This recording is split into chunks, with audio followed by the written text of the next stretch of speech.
Good morning, everybody. This is the live market open for Tuesday, October 27th. How's everybody doing? I'm Yohay Elam of Forex Crunch and Market Movers, and doing the show for FX Street as usual. As always, we'll discuss the recent developments in markets, charts and levels, what's ahead of us in the next 24 hours, and of course, I'll be answering your questions. If you can see the chat, if you're seeing the video, not the chat, here is the address for the chat, tlk.io/fxstreet-forex-live-video. And let's begin. So what did we have in the past 24 hours in the Forex markets? Well, calendar hasn't been that busy, but don't worry, it's getting busier. We had German IFO figures. They were good morning, everybody. They were quite mixed, actually. So on one hand, the headline IFO figure came out a bit better than expected, but the current assessment was a bit worse. It didn't have too much effect on the euro. But then we had in the afternoon, we talked about this yesterday, the big event of the day, US new home sales. They badly disappointed with 468,000, much worse than expected. Let's take a peek at the calendar to see what we're expecting, what we had expected there, and why we had such a big disappointment. So this is the FX Street calendar on Forex Crunch. We have, here we go. First of all, you can see 550,000 was expected and 468 was the actual figure. And we also had a downwards revision of last time. So even after the downwards revision, which is of course bad, we had a fall of 11.5% in new home sales. Now that's negative because the Fed is looking at new home sales. It's a small portion of the real estate market. Most homes that are sold are existing homes, okay? But it still means every new home that is sold triggers lots of economic activity around that. So that was sort of a warning sign. Now, this may be a one-off, maybe yes, maybe no, but it's not good anyway, and it pushed the dollar a bit lower. Okay, so here's the euro-dollar chart. Of course, this huge fall is what we've seen last week, from triggered by Draghi. Draghi dealt a big blow to the euro with hints about lots of action in December. It bottomed out at 110, then looked for a new direction, and thanks to new home sales, thanks to the disappointment from the United States, we had a rise all the way to 110.72, more or less. We can move this line right here, and we can see that it's also bounced on the way down on Friday. So more or less, we had a move towards towards previous support, which is now resistance, but the pair is still looking for a direction, okay? This sort of helped euro-dollar stabilize.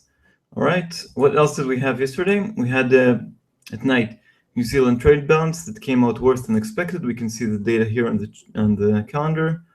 We had, yeah, right here. So the headline figure was not good at all. It showed a deficit wider than even last month. We had 1,222,000,000, but the inner parts were not that bad because we did have more imports and a bit more exports, so it's not that bad. Okay. Anyway, let's look at New Zealand dollar. All in all, it's trading in range. It found support last week at 67. Now it's at 67.75, and under 68. The resistance is at 69. Okay, so these are the events we had so far. Good morning, Jacks are wild. Howdy, everybody. And so these are the events we had yesterday. Let's look at other currency markets, see how our other currency pairs, see how dollar reacted because of the new home sales against others. Well, in pound dollar, we also had a slide. It got carried away after the euro reached around 153, and this bad figure from the United States helped it rebalance, helped it move back up. 153.70 serves as resistance now. It separates the ranges. Before the fall under this level, I saw it as a move, as a slide under 154, just an extension of the range, but now I think this is the critical line to watch.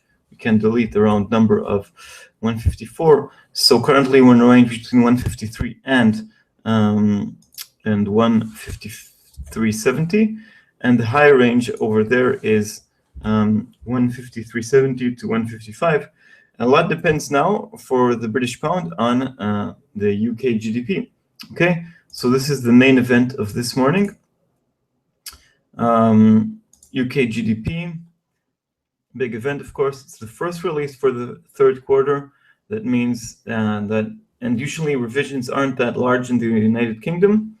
So the figure that we'll have now will probably determine what happened in Q3 also for the next two final releases.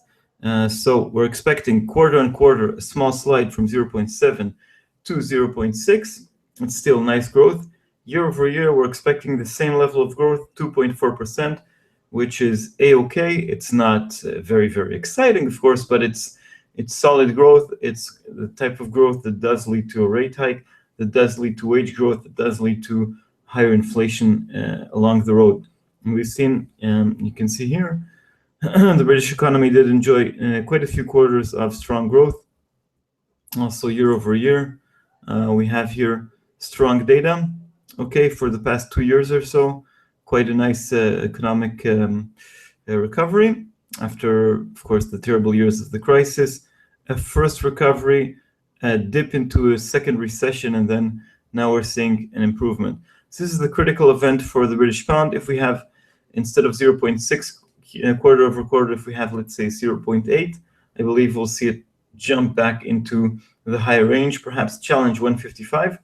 If we'll see 0.5 or below, bigger deviation from the 0.7 we've seen in Q2, then perhaps we could fall one range to the downside, and that would be from 153 here, perhaps until 152. That would be the lower range. Okay, so now we're trading in a relatively narrow range.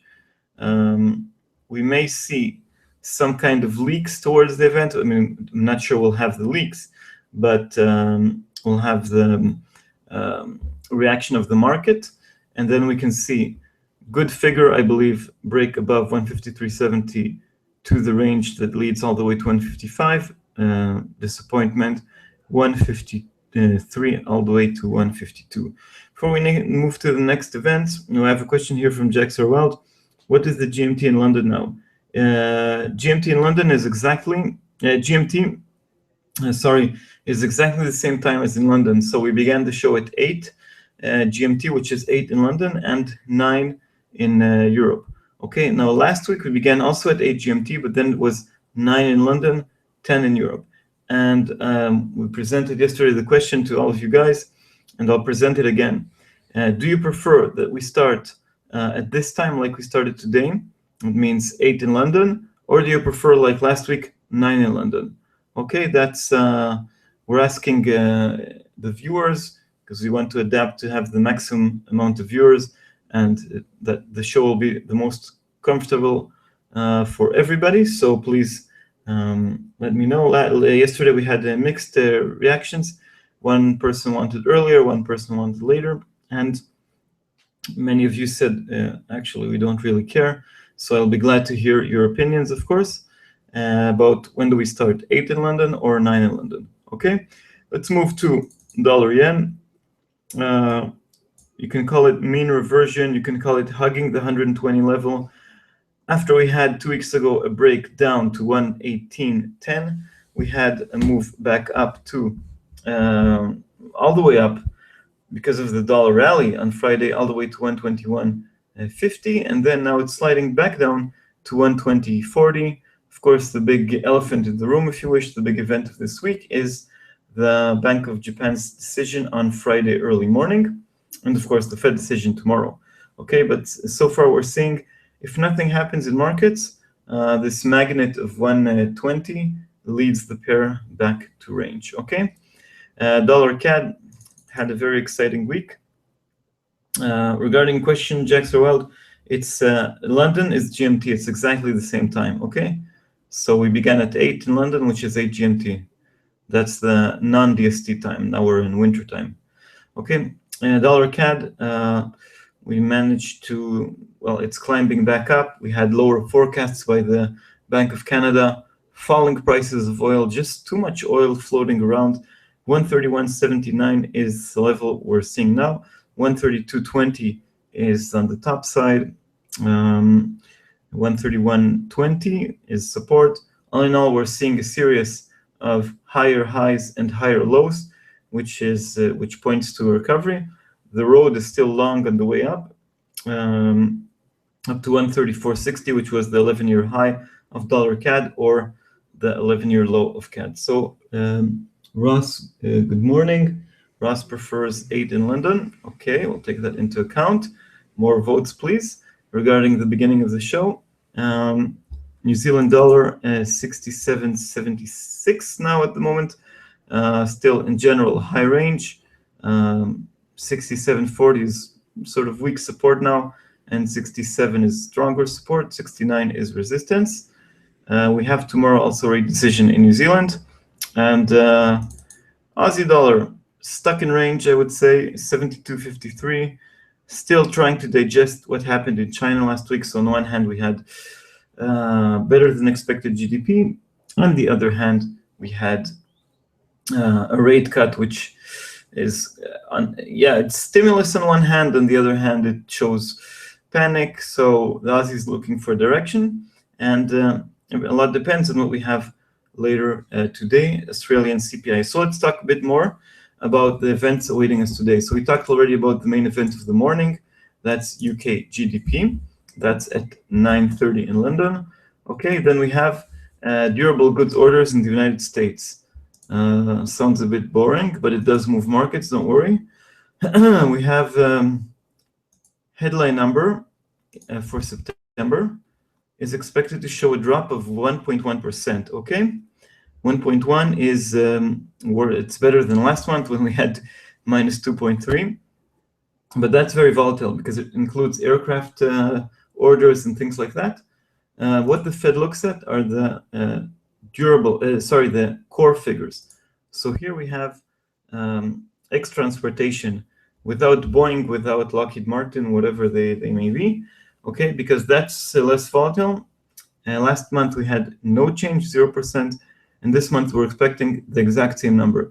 Why is this important? Because investment in machinery, in durable goods, things that last over 3 years, means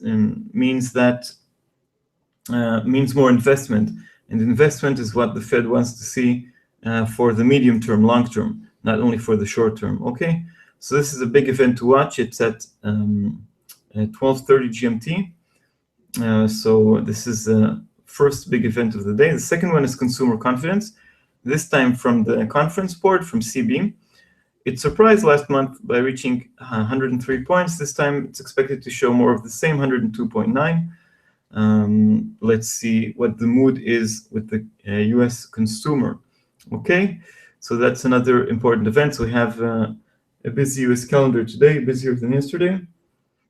I would say that durable goods orders is more important than consumer confidence because it's hard data and not, even though it looks back and not to the future, it's hard data, and consumer confidence is interesting for the future, but it's not that accurate. Okay. Take another sip of water and let's look at the calendar. What else we have today? Okay. Between these two events, we have US house prices, not that important. I mean, not that market moving as the other two ones, but still worth watching in the context of yesterday's new home sales. So where do we have it here? S&P Case Shiller.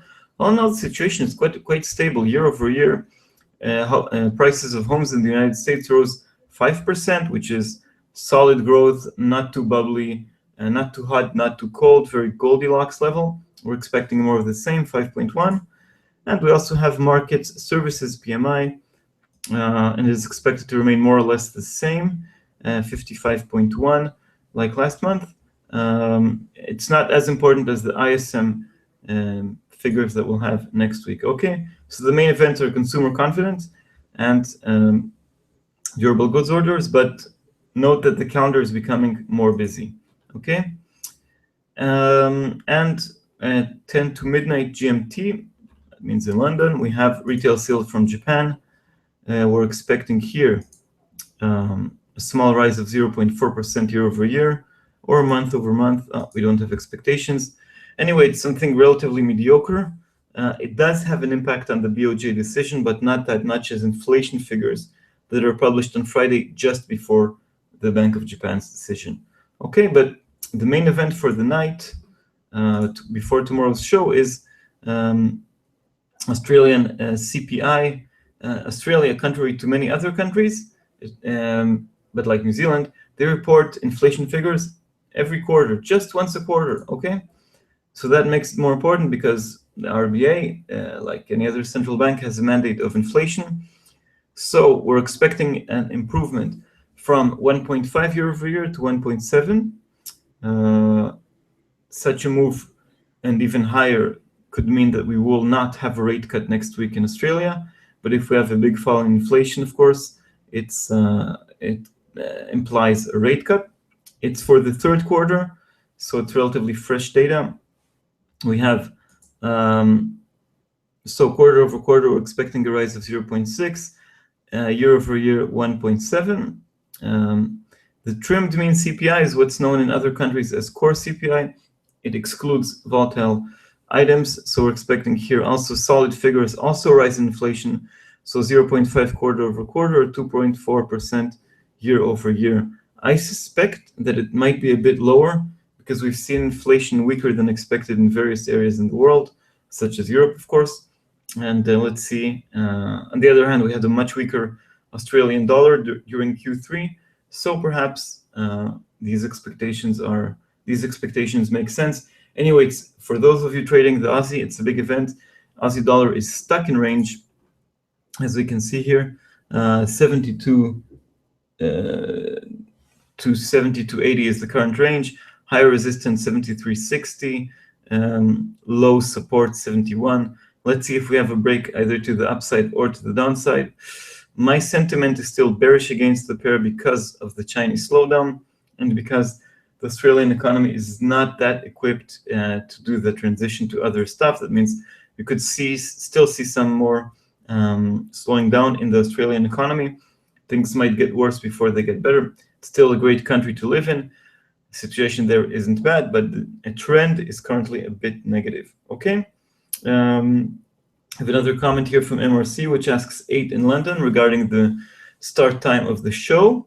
Okay, so we have 2 already supporting 8 in London.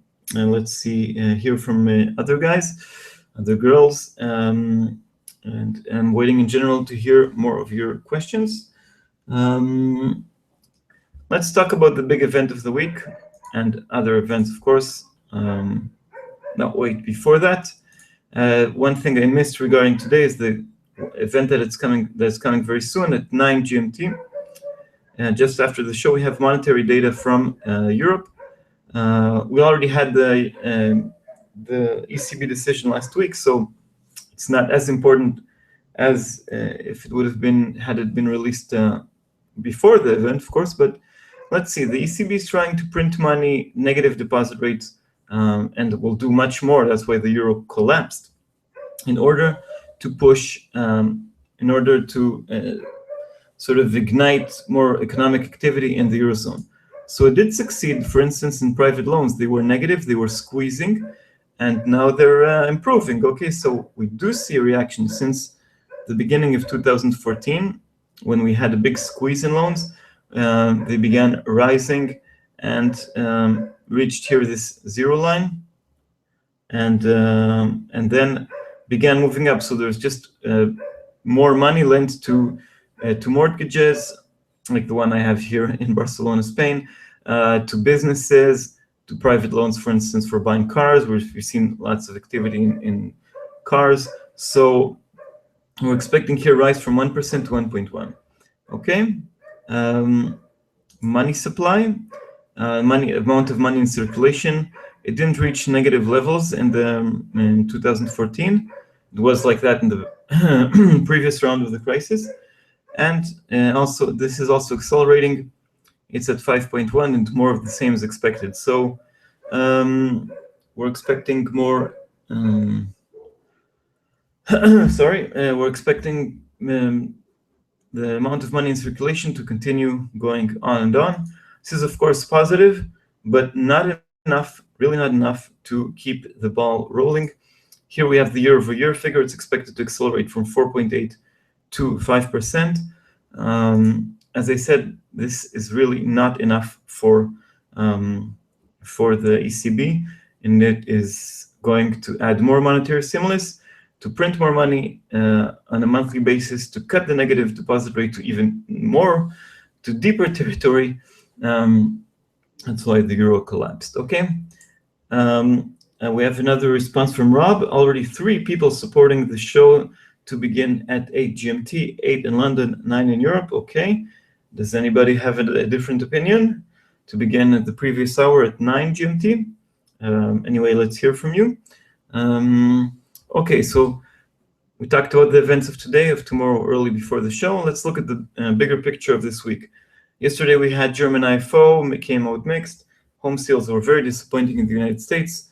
UK GDP is the main event for the morning, and then we have durable goods orders as the main event for today. And tomorrow, Australian CPI, we talked about that, and the Fed decision. Okay, the Federal Reserve in the United States is expected to make its decision on, interest rates. We're not expecting any change in rates this week. Why? Because there is no press conference by Janet Yellen. That's first and foremost. No new forecasts, and if the Fed really wants to raise the rates, it would need better data than it had in September. And what happened since September? Things just got worse. We have the non-farm payrolls, which is the most important thing, a poor job growth of only 142,000, and a downwards revision for August. Second, wages are stuck at 2.2%. Retail sales were a huge disappointment. Not everything's bad. Jobless claims are at the lowest level since 1973. Inflation ticked a bit higher. In core inflation, it's now 1.9%.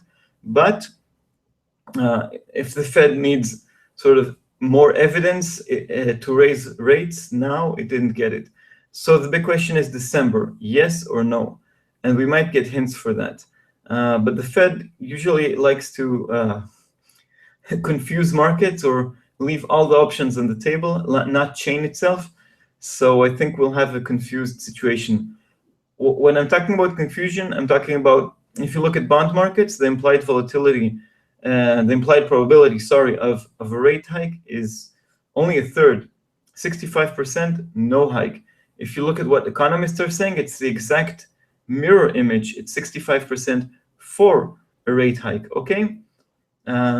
So, of course, we have more non-farm payrolls reports for October and for November. We have more inflation. We have GDP figures. We have lots of data until December. As I see it at the moment, according to things I've read, if the Fed doesn't change its statement too much, given the bad data, this is good news for the US dollar because it leaves the option of rate hike on the table in December. Like Janet Yellen said and others said, rate hike in 2015 is likely, okay? But if they do talk about recent data, and it's possible, of course, because they update their statement according to what's going on, they might sort of warn about not only the global economy like they did last time, but also about the US economy. And that could be really bad for the US dollar. In any case, we're going to cover it here on FX Street. I'm going to join Mauricio and I believe Valeria, but I'm not sure. We're going to cover it tomorrow. It's a very big event, of course. Fed decision, even if there's no statement, and there is a statement, even if there are no new forecasts and no press conference. Okay, that's the big decision. Let's move on to more events. RBNZ decision, just 2 hours after the Fed, we have a rate decision also in New Zealand. We're expecting there, at the moment, no change, but I think it's totally open. You will not be surprised if the RBNZ cuts rates again. On one hand, we have a stronger New Zealand economy.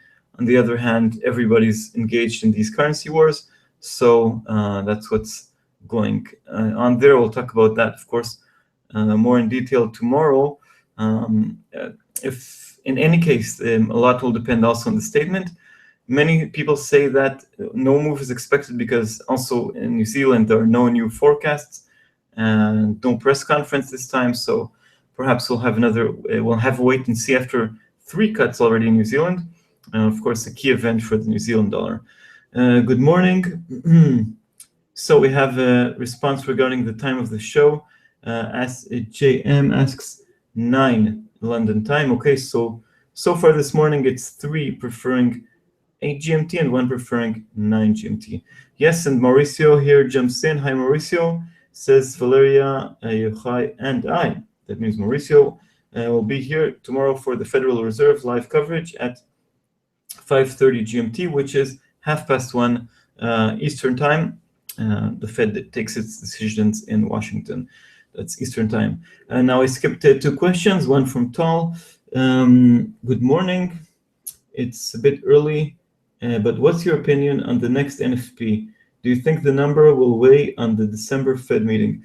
First of all, the answer is yes, of course it will weigh on the December meeting. I believe we'll see an improvement.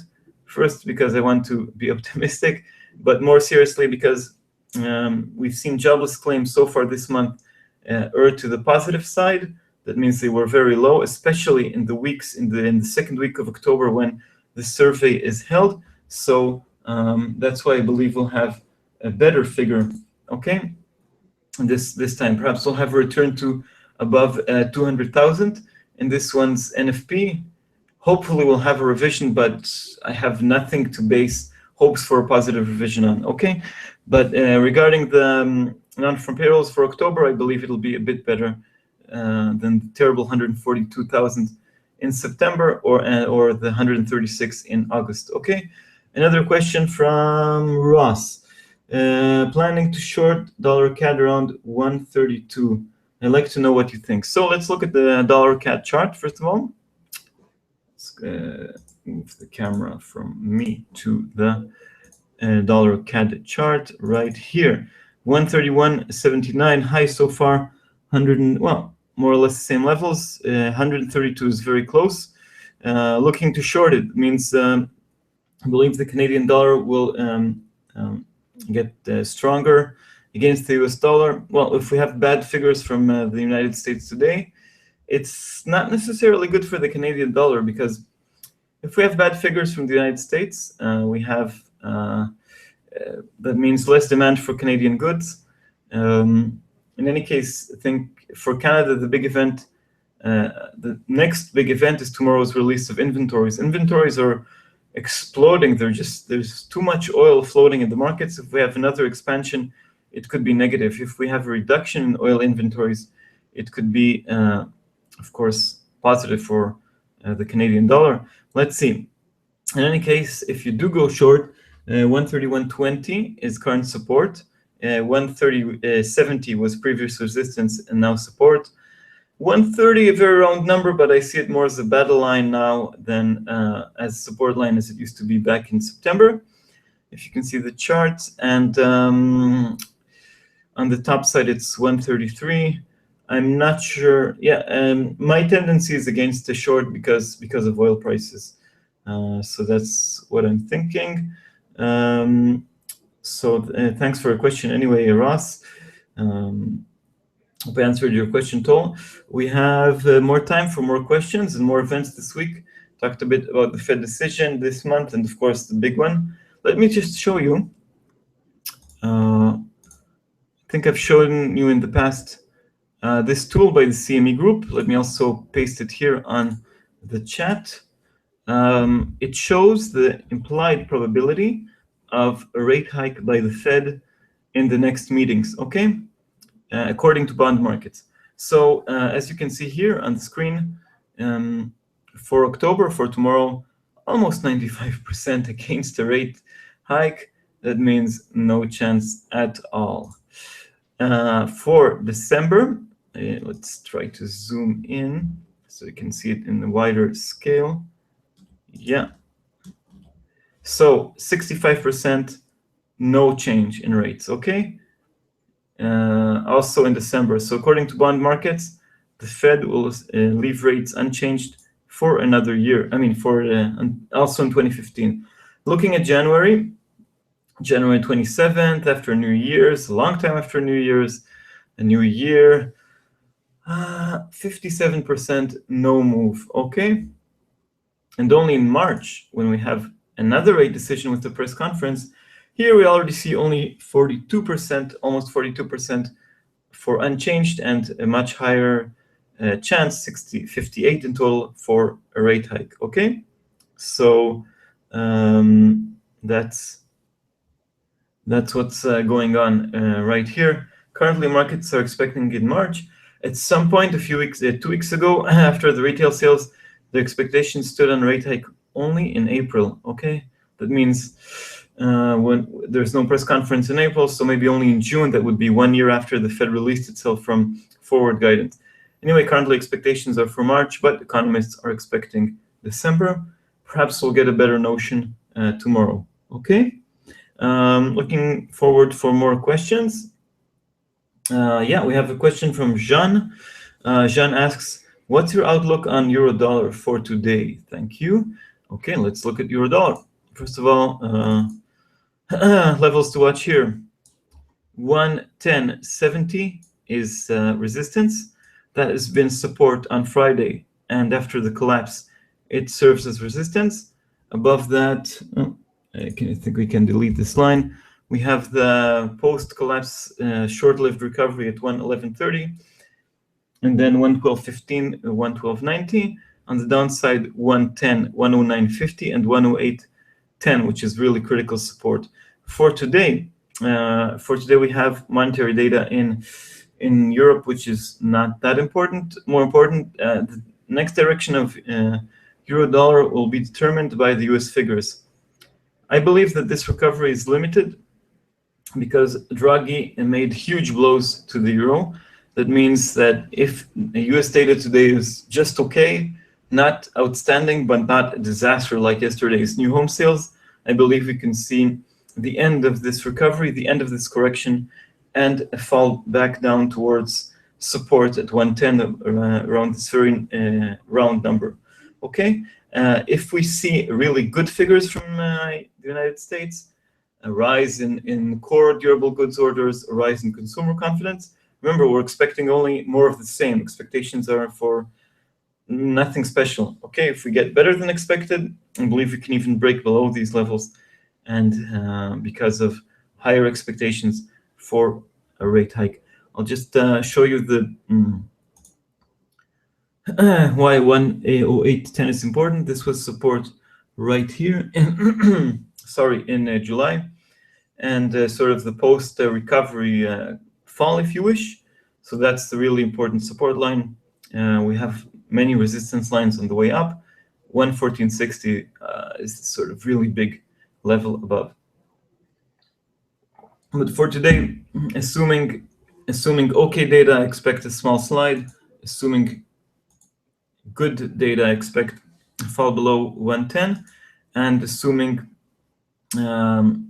really horrible data, we can see a rise towards 111.30, but not much further. Just a small reminder of what we had from Draghi, the main points. Draghi said on Thursday, first of all, he opened the door to extending QE beyond September 2016. He opened the door to expanding QE beyond 60 billion a month. That means showing the money, if you wish, printing money now. That means when he announces it in December. Even more importantly, he opened the door to cutting the deposit rate. So far, the ECB said it had reached the lower bound, but minus 0.20 works absolutely well. So why not lower it a bit further before people start putting money in their mattresses? Worries about, in addition, the ECB expressed worries about inflation, that oil prices are not transitory like in the US, but will reach the real economy, the real inflation figures.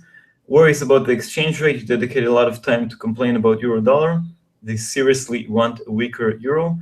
and he used the word vigilance, which can be just another word in the English dictionary, but that's the word that his predecessor, Jean-Claude Trichet, used to hint about imminent action.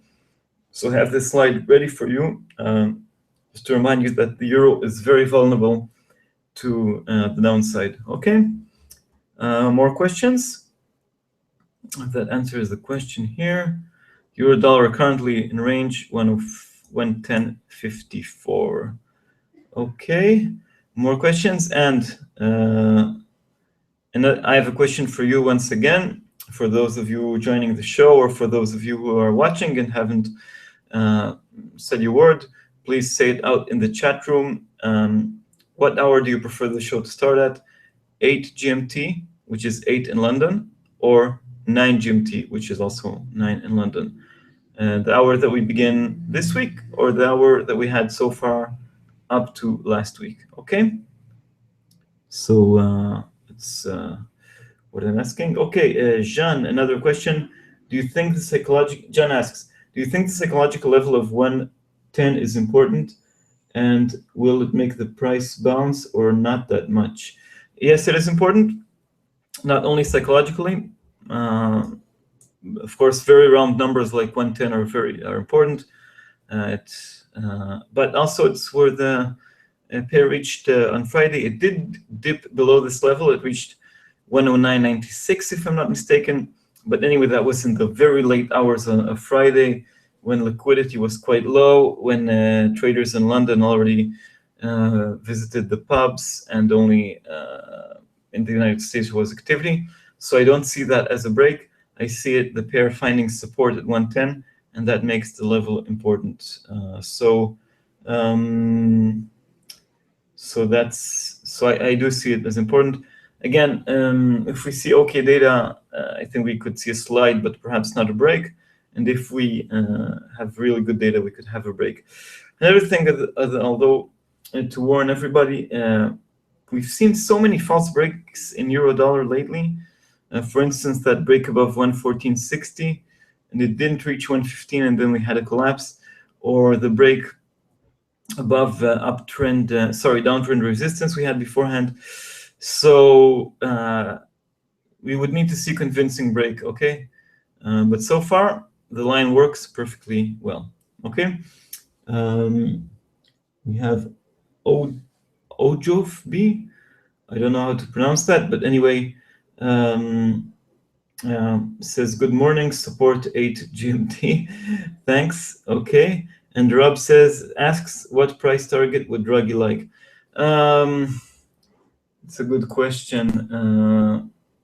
Look, they don't want to have the exchange rate totally collapse, because they still want the euro to stand as a reserve currency. They want, because of all the debt crisis in the Eurozone, they still want a strong currency.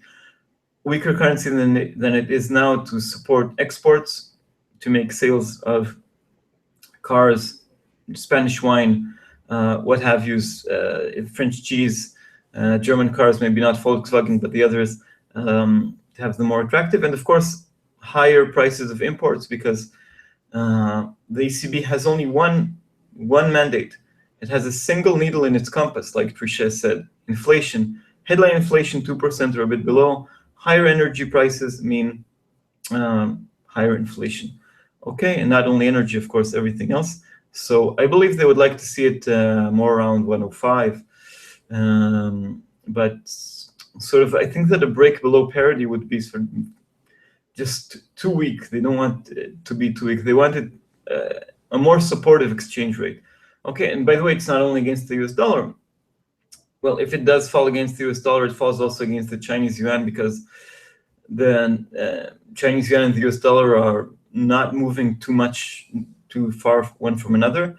But the Eurozone also trades a lot with Switzerland and with the UK, so they would prefer a lower exchange rate of the euro against these currencies as well.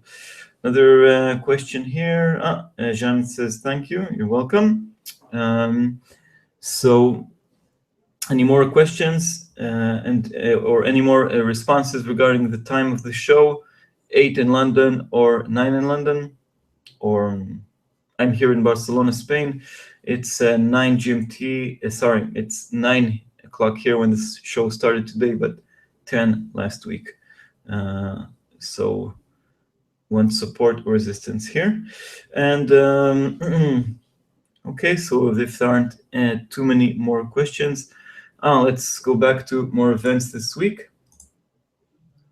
Something I want to share regarding the FOMC, we talked about that. So we have Fed decision on Wednesday, of course, the big event.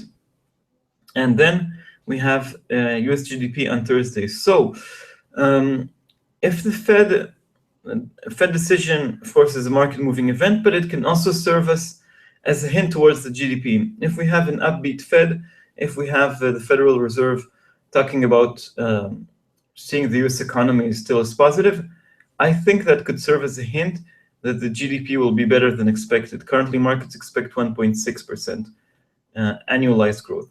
If we have a very worried Fed, that could serve as a hint that GDP figures are bad.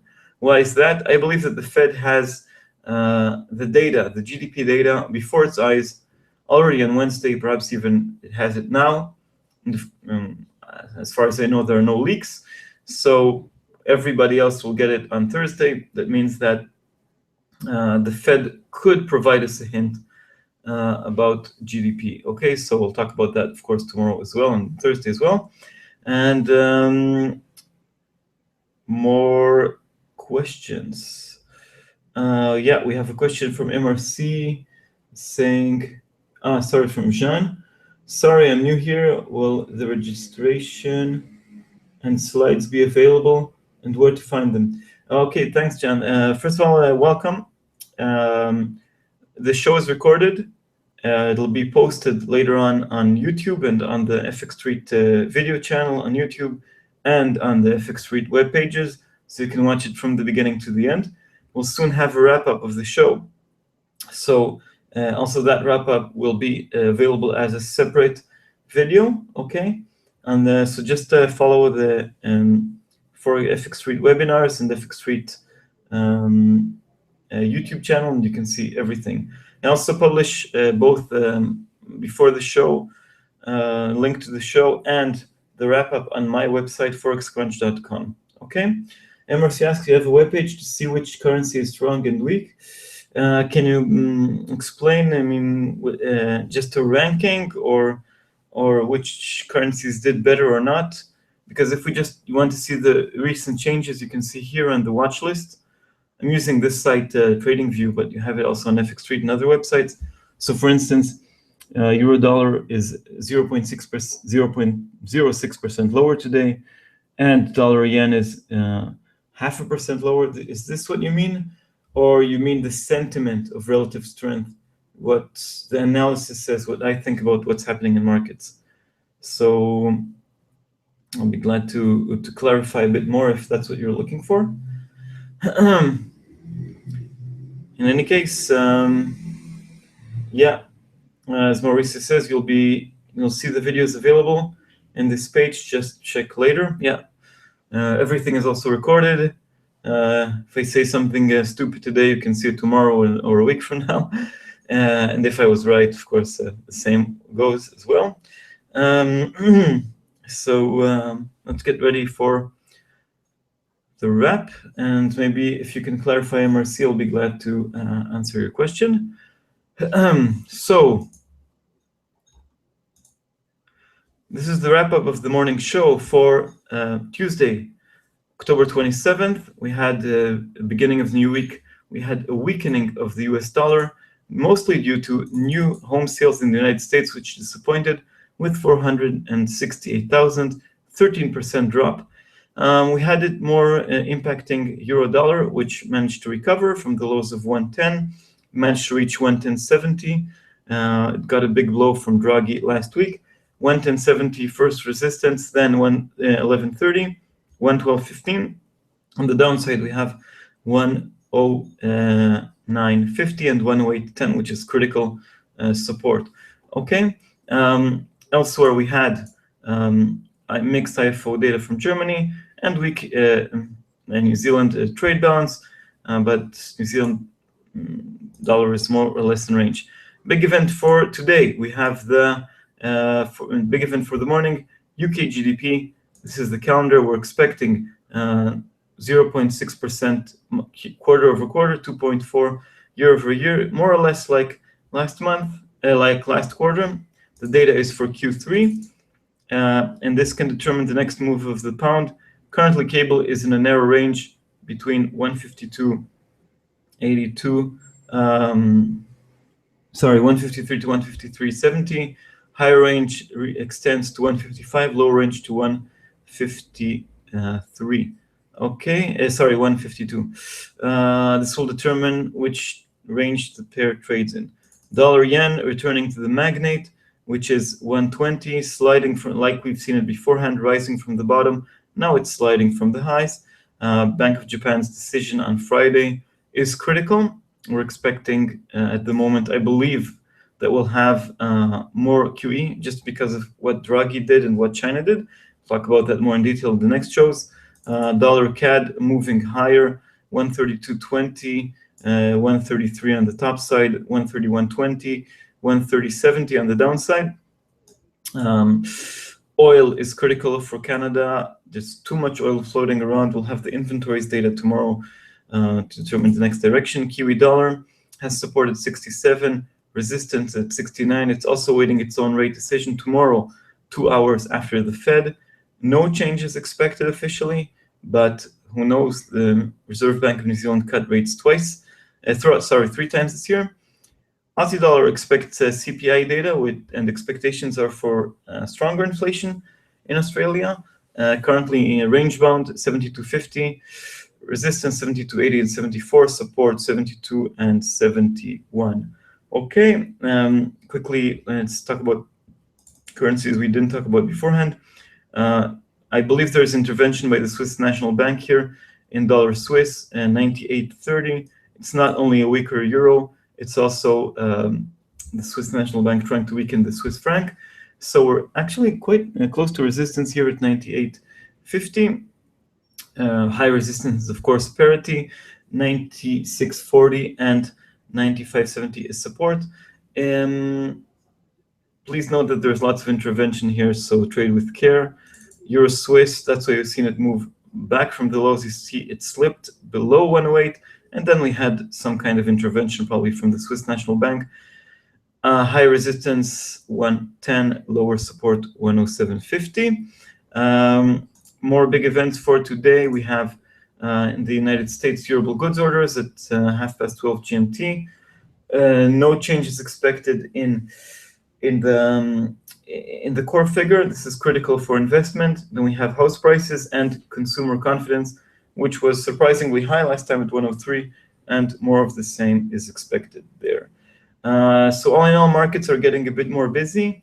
We've seen the dollar correct to the downside after the huge gains on Friday. Is this over? I believe perhaps if we have okay data, the dollar could resume its strength and move to the top side. So that's the wrap for today. I see that we have more questions, so let's answer them quickly. We have relative strength. Where can we get? Well, we can talk about which currencies are looking stronger and which are more vulnerable. I'm not sure I understand what you're asking, but I'll check around and hope to get with an answer back to you tomorrow. Another question from Ojob. What's your outlook on pound dollar given the UK GDP data? If US durable goods orders news today, I think for the pound a lot more depends on the data from the UK. If we have as expected 0.6, okay, the focus does move to the United States. But if we have a big positive surprise like 0.8 or a big negative like 0.4, 0.5, I believe it'll determine the next direction of the pound, regardless of what's going on in the United States. All in all, I think the pound does have a chance to go up, assuming we had good figures from the UK, so I believe we'll have an okay GDP. Jean, yes, this Jean asks, will the slides also be there? Of course, this is a recording of the video. What you see here is what is recorded. Toll says, I've watched Mr. Sivarman streaming before. Just talk about statistics and cycles. Do you use this kind of analysis? I must say I haven't seen the show because it's too early for me here. It's way deep in the Asian session. I use all kinds of, well, mostly fundamental analysis, understanding what's going on in the economies, the trends in employment, in inflation, in GDP, and the tendencies of central banks as the main driver for currencies, and then looking a bit at support and resistance to see the next direction. Okay, so I hope this answers everybody's questions. Again, looking for feedback around the time of the show. And I guess that's it for today. Calendar is getting busier, and this means more exciting. Wish everybody safe trading. And here, thanks, we have the link to the live video of the FX Street webinars. You can see everything recorded, or the short version of the wrap and previous shows and everything you wish. Anyway, thank you very much, everybody. I'll be here tomorrow morning. Good luck with your trading, and tomorrow we'll, of course, focus on the Fed decision. Okay, so have a great day and see you tomorrow. Thanks. Bye-bye.